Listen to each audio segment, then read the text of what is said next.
Notre invité ce matin, c'est Éric Aymar. Bonjour, vous êtes le PDG d'ID Logistique, groupe de logistique basé à Cavaillon, dans le sud de la France. Vous faites de la logistique contractuelle avec des clients dont vous gérez tout de A à Z. Vous signez un trimestre record. Vous avez franchi pour la première fois le milliard de revenus sur un trimestre. C'était au dernier trimestre 2025.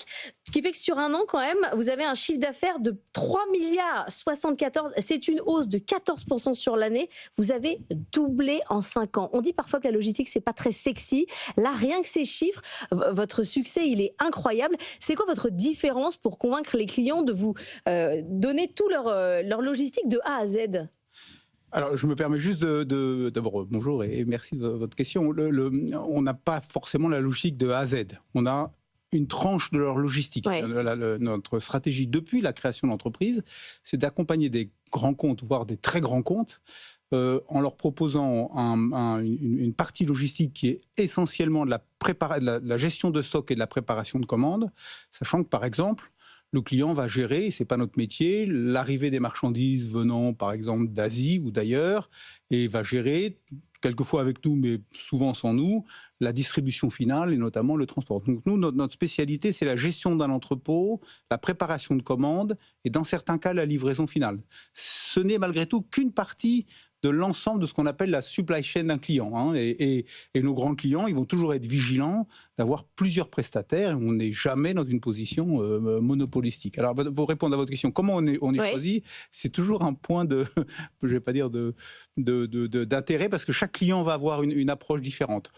Quand on va avoir une bonne solution, quand on va arriver à ce qu'on appelle dans notre jargon à être en shortlist dans un appel d'offres, et on va probablement avoir des écarts de prix avec nos concurrents sérieux qui vont être minimes. Et donc la décision, elle va être la capacité d'avoir compris la stratégie de notre client et comment on lui donne la compréhension qu'on s'inscrit avec lui dans le long terme. Et ça va être ça l'élément décisif. Parce que vous vous développez très fort aux États-Unis, ça va peut-être devenir votre premier marché dans le futur. J'imagine qu'aux États-Unis, vous avez des concurrents locaux sur la logistique assez puissants.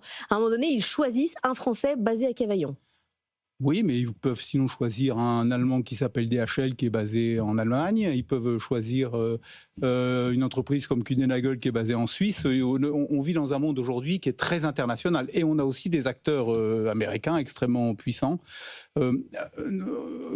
Aujourd'hui, vous l'avez souligné, les États-Unis vont sans doute devenir, dès l'année prochaine, le premier pays du groupe. Donc, on est français d'origine parce que c'est avec des clients comme Carrefour ou Auchan ou Intermarché ou Leroy Merlin qu'on a lancé l'entreprise.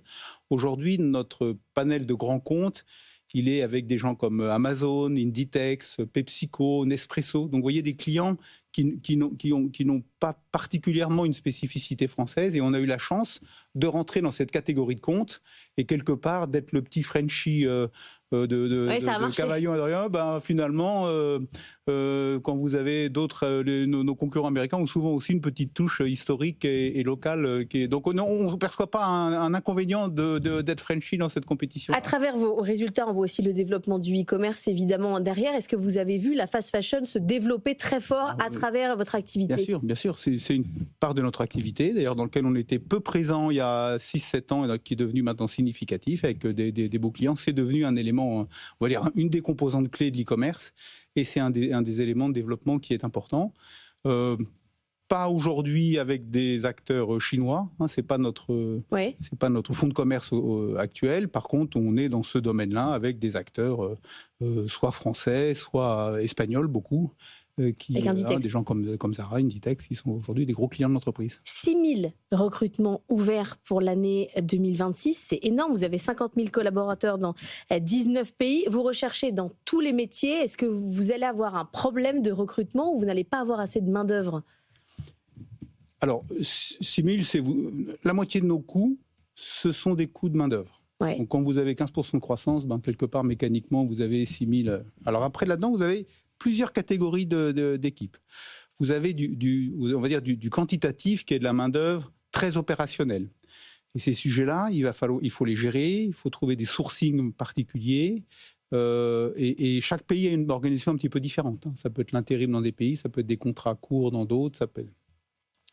Et puis le vrai sujet, c'est de trouver de la main-d'œuvre qui devient de plus en plus technique, parce que nos métiers évoluent vers de l'automatisation, vers des contenus informatiques de plus en plus importants. Juste pour vous donner un exemple, on est passé de 12 à 15% dans ce qu'on appelle en taux d'encadrement dans un site, c'est-à-dire qu'aujourd'hui, vous avez 15% d'un site qui fait 150 ou 200 personnes qui sont des agents de maîtrise supérieure, des cadres, des informaticiens, des ingénieurs. Oui. Et donc c'est devenu un métier.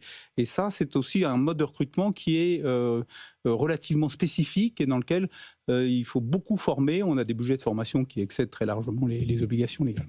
Le vrai sujet qu'on a, et c'est vraiment celui d'aujourd'hui, c'est comment on organise des passerelles entre ces différentes catégories. On a eu la chance dans le passé, et franchement c'est vraiment l'intérêt d'ailleurs majeur de mon métier, c'est d'arriver à ce qu'un préparateur de commandes qui est arrivé un peu par hasard chez nous, il arrive à devenir 10-15 ans après patron d'un site et peut-être 5 ou 10 ans après patron d'une région, voire d'un pays. Ça c'est possible.